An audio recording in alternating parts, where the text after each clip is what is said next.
কেন এই স্বল্প মূল্যে হাসপাতাল তৈরি করার ভাবনা নিয়েছে আসানসোল পৌর নিগম তা জানতে গেলে মেয়র বিধান উপাধ্যায় বলেন যে দিন প্রতিদিন জেলা হাসপাতালের ওপরে চাপ বেড়েই চলেছে, এমনকি পার্শ্ববর্তী ঝাড়খণ্ড থেকে রোগীর সংখ্যাও দিন দিন বাড়ছে। তাই আসানসোলবাসীকে স্বল্প মূল্যে চিকিৎসা দেওয়ার লক্ষ্যেই তাদের এই পদক্ষেপ। এটা একটা অভূতপূর্ব উদ্যোগ। আমার তো মনে হয় গোটা পশ্চিমবঙ্গে কোনো পৌর নিগম এই ধরনের স্বল্প মূল্যে হসপিটাল করার সাহসিকতা দেখাতে পারেনি। আসানসোল পৌর নিগম যে এই সাহসিকতা দেখিয়েছে, এই জন্য তাদের স্যালুট করা উচিত। প্রথমত আসানসোলে যে জেলা হাসপাতাল রয়েছে, এখানে ভীষণ চাপ, ডাক্তারদের চাপ, যারা নন মেডিকেল স্টাফ তাদের চাপ, ভীষণ চাপ। এই চাপকে কিছুটা কমানো যাবে।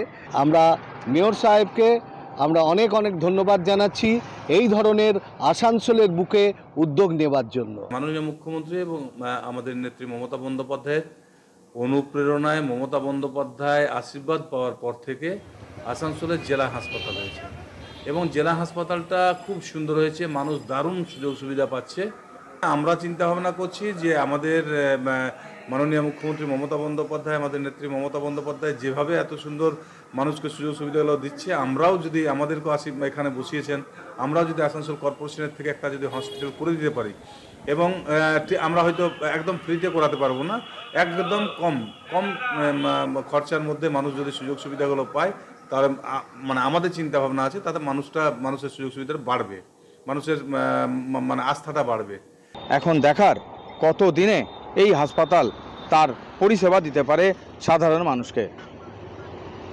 আমার শহর আসানসোল থেকে পবিত্র বন্দ্যোপাধ্যায়, কলকাতা টিভি।